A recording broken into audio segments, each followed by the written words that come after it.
Hey guys, welcome to CSM Live at 5. Thanks for joining us. If you're here, go ahead and let us know in the comment section. Amber's hanging out with you guys over there. She's going to be answering anything that you guys, questions that you have, or just interacting with you guys on there when I ask questions, and we just talk about some ideas for quarantine bingo. That's something we're going to be talking about here in just a second. So if you haven't already though, click that subscribe button, turn on the notifications, because you never know when we're going to be here. We're always going to be here at CSM Live at 5, but that bell will know other things, right? The bell knows. Bell knows everything. Click the bell. Okay, cool. I gave him enough time. All right, so quarantine bingo. I've gotten some really cool submissions from some of you. I've gotten a lullaby rap. I got one. Somebody gave it to me. It's awesome. Emily Cuthrell, thank you so much. That was awesome. She got her dad involved. Like, this thing was... It was incredible, guys. So if you have a chance, go on Facebook, find Emily, watch her lullaby rap song. She even threw a cool dance in there, the hype or whatever it's called. Is that one of the ones? Yeah, okay. And it was so much fun. I knew it. I knew somebody was going to do it. I needed that in my life.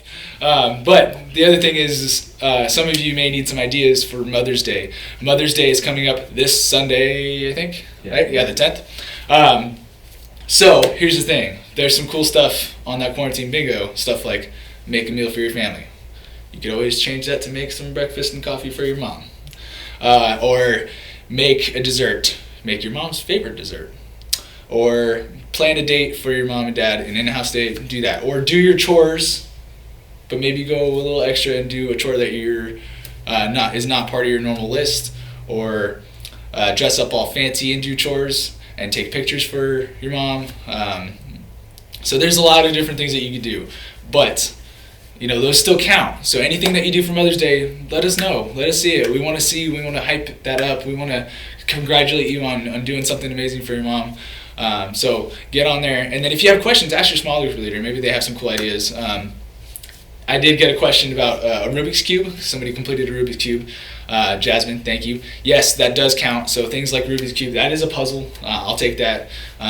So it doesn't have to be one of those jigsaw puzzles that everybody's using. And if you feel like making sourdough bread, go for it. I guess that's a thing right now. Everybody's making sourdough bread, which is really difficult if you don't know.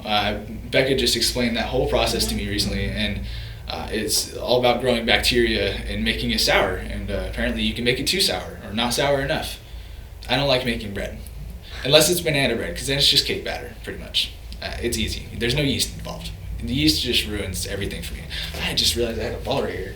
Sweet. So there's all kinds of things that you can do.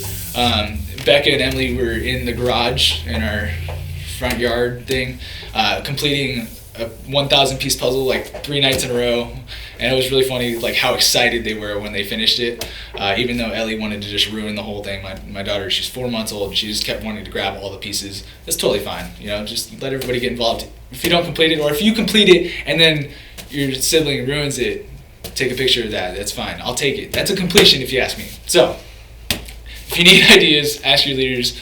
Mother's Day's coming up. Don't forget, write a card, something, do something nice. And if, bring your siblings in on it. Make them do most of the work. I don't know. I'm all about that. Just give them the idea. Take credit for it. It's fine. You guys saw the video at the beginning. It's our bumper video, our motion loop video. I don't know what it's called. It's our lead up. It tells us, hey, we're in week 2 of Love Hate, and I'm really excited about this because I'm doing it a little bit different tonight. We're not going to watch the video. We're going to talk about some questions, get some situations, and then we're going to talk some about application about how to handle talking to your friends when they're going through a rough time or when they're making bad decisions. So some of you may have already heard me on Instagram. How does it make you feel when you've had a friend that is a good kind of friend where they are going to tell you, hey, you got something stuck in your teeth. You should probably clean that out. Saving you from embarrassment. So if you've ever had one of those, or if you can think of some funny situations, let Amber know in the comments. Toilet paper stuck to your foot, I guess, or hanging out of your drawers, or your flies down. That one, Becca gets me on that one all the time. I don't know what it is about my pants. Maybe they don't fit right. Yeah. Amen. So, just let us know what kind of situations you've had a friend call you out for, or maybe you've called them out on something funny too, like they had a giant booger sticking out of their nose, or they had a really long nose hair, like one of those thick ones that you like really got to pull out, but you just don't notice them because it popped up overnight, and you don't really look in the mirror enough. At least I don't. Becca has to tell me all the time. It's really gross. Sorry, Becca. Or there's some other things that we could go on and on about, but let us know. But here's the question. How do we tell somebody that they have a booger in their nose if that booger is something a little bit more uncomfortable? Something like a relationship that they're in that doesn't seem right, or it's a booger. Or they're making a bad decision, like they're cheating in school, or they're hanging out with the wrong crowd, or you see them doing something stupid in their car and like you're worried about them. Like, how do you go about talking about these things? Some of us, we have a couple different choices. There's a couple different ways we go about this. Some people will avoid. Some of us avoid. We just avoid. Don't talk about it. If you're an avoider, throw a hand up in the comments. Like, do it. Some of us are. There's two different kinds of people in these situations. Just avoid the conversation. It's too uncomfortable. It's not my place. Some of the excuses that we give ourselves to avoid these conversations is you don't want to ruin a friendship. Like, you're like, we're good friends right now. I don't want to call them out. I don't want to tell them that they're wrong. They might not like me after that. Or you've done similar. You've made similar mistakes. You've been in their shoes. The last thing you want to do is throw that stone because you're not perfect either. None of us are. We've all been there. Or you don't know what they'll say. You don't know what to say to them. Or you don't know if they're going to listen because maybe you don't have that relationship with them. So you're like, that's not my place. I've had that happen. Sometimes I'm just like, it's not my place. I don't need to tell them that they're doing something wrong. But here's where I fall into the category more than anything is I have no problem telling someone that they're doing something wrong. I have no problem saying anything. I don't like confrontation, but you run a stop sign in front of my house when there's kids out playing, like, I'm going to tell you that you're wrong. Like, that's just who I am, and it may not come off the best way, and that's what we're going to talk about a little bit. Is I'm maybe not the most loving person, but so here's the problem with not having a problem and not caring and just being willing to tell somebody that they're doing something wrong. We don't shy away from it, right? And maybe we don't do it in the most gentle way, or can make us sound abrasive. We can come off as a hater, which we don't want to drink that haterade, right? We want to be filled with love, and we want to let that out to other people. I'm not going to say the drink that I said last time. It was so weird. So some of us are like that. I'm right there with you. My mom used to call me Sheriff Dylan because I was just like, I had no problem telling my cousin, get down from there. Like, what are you doing? When we were kids, and that carried over into my adult life. I can't stand back idly. So if that's you, that's okay. We're right there with you. But we're going to talk about how we can do better. We can do better, guys. But here's the truth, right? We should be willing to tell somebody that they've fallen off the path. But it's about how we do it. And it's okay to avoid, I understand that, but at some point you got to get comfortable with it, because somebody out there is comfortable enough with you and comfortable enough with themselves to tell you when you're wrong and tell you when you've fallen off the path. And we have to do that for others. And here's what Paul says. So Paul was writing a letter to the church in the region of Galatia, or Galatia, and this is like modern-day Turkey. And he says here, Galatians 6:1, "Dear brothers and sisters, if another believer is overcome by sin," right? So if their life is heading in the wrong direction, they're not looking towards God, something has entered their life and is ruining what God wanted for them. Here's what he says. "You who are godly should gently and humbly help that person back onto the right path, but be careful not to fall into the same temptation yourself." So here's how this goes. That's hard. It really is. He is speaking directly into this matter of how do you tell somebody that they're wrong, or tell somebody that what they're doing isn't what God has in store for them. So 6:1 tells us here, you got to walk with them. You got to come side with them. You can't just tell them, hey, you're wrong, you're a sinner, That's not how this works, all right? You can see he wants you to come off gently and humbly, and we'll talk about how. But here's the other thing. Here's a couple things that he's not saying. All right, he's not saying that you're responsible for them. So you can talk to somebody. You can tell them, hey, this isn't right. Like, this is not what God wants for you. But you don't have to be responsible for them if they continue down that path. That's not what he's saying. He's also saying, don't position yourself for failure. All right, he says that at the beginning. And careful not to fall into the same temptation yourself. So don't put yourself in a compromising position. Don't put yourself in a situation that's going to lead you to be in a similar situation as them, that's going to make you make similar decisions. Don't do that. And there's a way to do that too. He's calling for humility and gentleness. That's hard, especially for me. Talking about being abrasive. I do that. But then he goes into, and here's where the real meat of this comes from, Galatians 6:2. So the next verse. Share each other's burdens, and in this way, obey the law of Christ. Okay, so share each other's burdens. I like to think of this as weight training, all right? If you've ever been a weight trainer, if you've ever been in the gym, you always see those big muscular guys being a spotter. They're always helping somebody, making sure that they're not going to drop the weight on themselves. Because weight is something that we have to lift, and we have all kinds of weight with us throughout our lives. Maybe it's not an actual weight, but maybe it's spiritual weight, or if it's guilt or shame.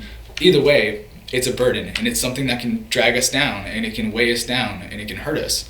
But we have to help people. We have to be there as spotters. Help them lift it up. Help them get that final push to get out from underneath that 90-pound bench that they can't handle right now. We have to be there for that.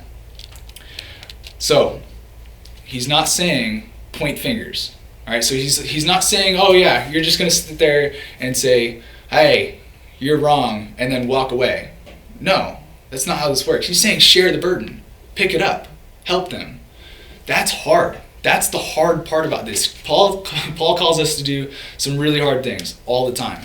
He tells us to be gentle and humble. That for me is very hard. And then he says, don't just point the finger, right? Don't just be a hater. If you just point the finger and say, that person's jacking up their life, that's not walking by them. That's not coming by them and showing them how to walk the correct way. And you'll find that if you learn this, if you get good at this, if you get comfortable with walking with somebody and not just pointing the finger at them, you're going to find more people that are going to be willing to help you when you've fallen. I've been there. I mean, even recently, I've had a friend that noticed I was off. There was something wrong, and he reached out and he said, hey, how are you? And I told him what was wrong, and he gave me scripture and said, this is what God's saying, man. Like, I can tell that you're wrong, and if you can tell that there's something off with you, he was like, I can tell there's something weighing on your soul. And he didn't just sit there and say, I'm sorry, that situation sucks, it'll get better. No, he said, he gave me full scripture, and he walked by me, and he told me a resource. He gave me something, and he showed me which way I need to be looking in order to leave that weight behind. And you need to have friends like that. You're going to find people like that, but you have to be willing to put yourself out there and help others in this situation too, to find these people, to build these relationships. Because it's not just anybody. You got to get those refrigerator rights. If you want to know about refrigerator rights, we'll talk about that some other time. But just remember refrigerator rights. We might talk about that some other time. Maybe next week. We'll have a little talk about that. So how do we go about having these talks? How do we apply this to real life, right? There's a million and one ways that we could go about it, but let's dumb it down and let's make it simple. That way it's easy to remember, because if I sit here and go through every single situation like, oh, this person's struggling with mental health, here's how you should, walk them and point them in the right direction. We're not going to do that. I'm going to teach you how to think about it. So, let love be your filter. Now, that's too vague, right? But that's our bottom line. That's vague. That's not very applicable. How do we go about that? Here's how we do that. Let love filter your involvement. So anytime you're going to get involved, let love filter your involvement. So anytime you think that you should do something, ask yourself this: what's the most loving thing I can do for this person right now? What's the most loving thing you can do? That's first one right there. Done. Is the most loving thing just telling them that they're wrong? No, it's not. Is the most loving thing telling them that they need to find a resource? No. How about giving them that resource? How about giving them, that small group leader or that adult or that friend that, knows how to get through this? Or maybe you offer your time, but filter your involvement with your love. It's kind of like an Instagram filter, right? And here's the thing about letting love be your filter. Anytime you put an Instagram filter on a photo, right, it changes the complete way that we look at the photo, right? The filter is there.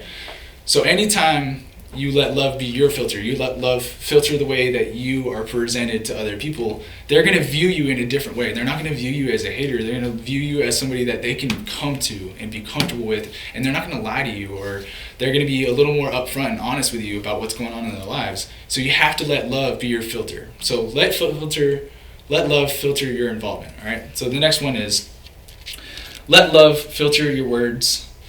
This is how we speak to them. Like I said earlier, just pointing a finger at them isn't going to do anything. Just saying, oh, you're a sinner, you're sinning right now, you should stop that, that's not helpful either.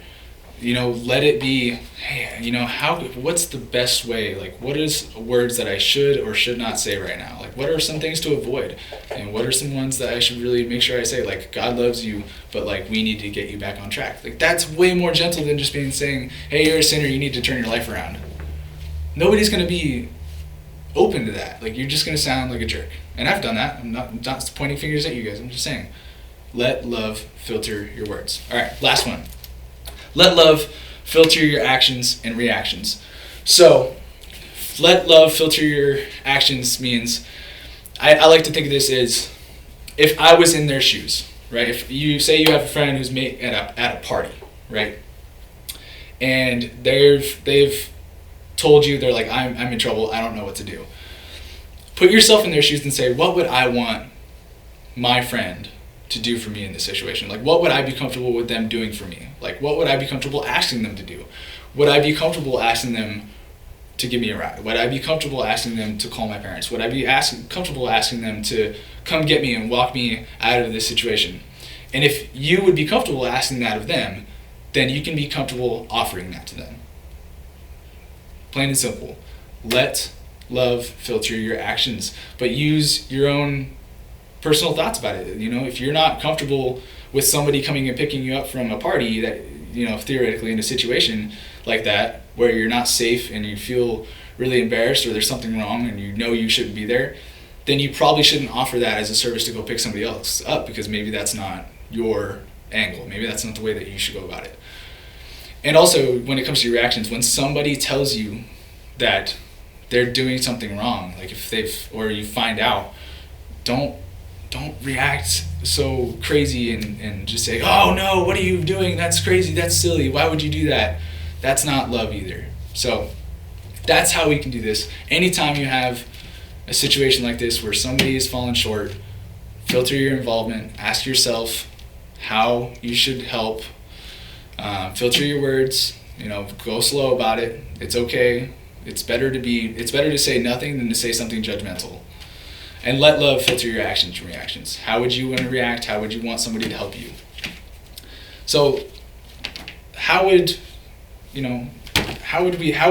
this change the way our school and our community look if we all did this? Like, how cool would that be?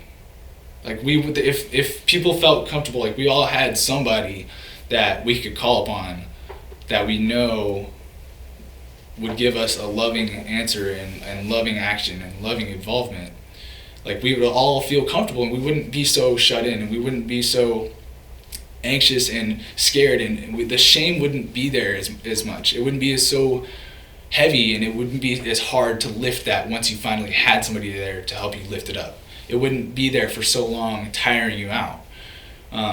So I try to think of that as the thing. I love seeing friends. I love seeing small groups. I love seeing people that have a connection, that they can be truthful with each other and they can show each other how to get it and walk with each other out of those dark situations. Like, that's really inspiring to me. I love the fact that I have a friend that does that for me, and I hope that I can do that for somebody someday as well, because that's what Paul is calling us to do.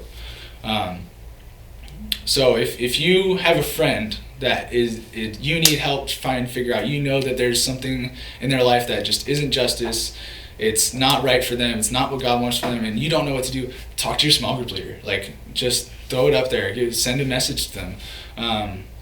Because the last thing that you want to do is not say anything or not do anything. I mean, that's being a bystander, and Paul, that's not what Paul wants us to do. So, with that said, let love filter your actions. Love-hate series, that's week 2, guys. Week 3 will be coming up. We'll talk to you guys briefly about this right now. So, with Mother's Day coming up, I think we're going to go ahead and not have CSM Live at 5 on Mother's Day. Instead, we're going to just find a way to help aid you in your quarantine bingo and helping get something done for your mom for Mother's Day. Love on her. So no CSM Live at 5 next Wednesday, but we still have small groups this week on the Zoom chats at 6 o'clock on Wednesday. We'll have a game time, we'll have the breakout rooms just like we did. I feel like that worked really well. Give us a thumbs up in the comments. Even if you didn't like it, just give us a thumbs up. I just want thumbs up in the comments all the time. Just love everywhere. And then, let's see, the quarantine bingo due date, I think we said it was May 16th, right? It was like the week after Mother's Day. So this is not your last chance, so get that done.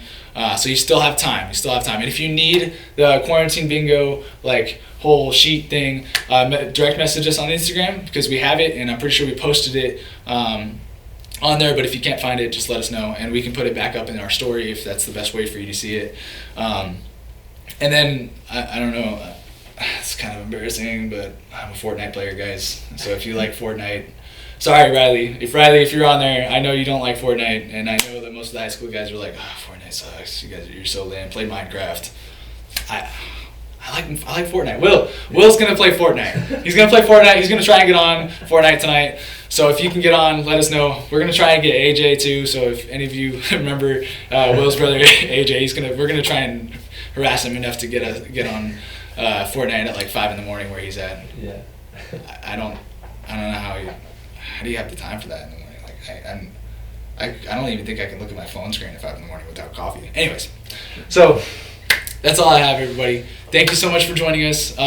If you're here and if you heard something that you loved, if there was something about this message that you just struck home with you, like, give us some of those, was it the prayer hands emoji? Like, I don't know if that's what it was, like where it looks like the hands are up in the air shaking. I honestly thought that was just like, don't shoot me, like that's like like I give up. But I got told that it's like prayer hands. So let us know in the comments something that you really enjoyed, and also let us know what has been your favorite quarantine bingo slot, and get it done. We've had some pretty cool submissions so far, but we love you guys. We're praying for you, and just let us know what specific things you need in prayer this week. Tell your small group leader, tell us on Instagram, and we'll do that for you as much as we can, because we are just always thinking about all of you as our students, as our ministry. So we love you. We thank you for being here tonight, and we'll see you later.